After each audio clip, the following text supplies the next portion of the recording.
I want to talk about Warbreaker. I was told to read this story before I read Wind and Truth, and I ignored that advice to my own peril. It actually, you know what, sometimes finding things, having little revelations and little moments on the backside isn't a bad thing. So if you've been daunted about like what order I need to read Sanderson in, and you know, the bigger, larger world of the Cosmere, I would argue that it's okay. Like, you can read chronologically or how they're intended to be read, you know, through, and then I think you get some of those revelations firsthand. I'm quite enjoying.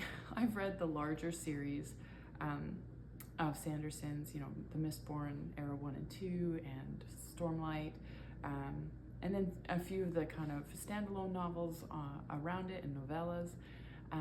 And Warbreaker was one of the big ones that I hadn't come to before reading Wind and Truth, which is book 5 of Stormlight.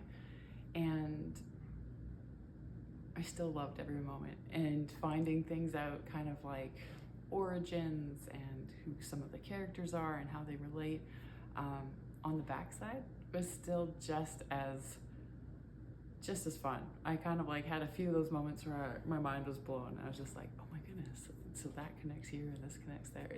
It's super fun. It's part of the reason why I love Sanderson's world building and the way that he's written the Cosmere. You can enjoy each story on its own, but the more you read, there's, as he says, there's always another secret. You know, you unwrap these sort of layers to the larger world. So I don't feel like, you know, if you've read just one series or just one book, you're not cheated. But I think there's more depth as you go along, and that's the fun part about these kind of really epic, massive sort of worlds. So if you haven't read Warbreaker yet, or you're putting it off, don't worry about where it fits in. I'd say just go for it and read it.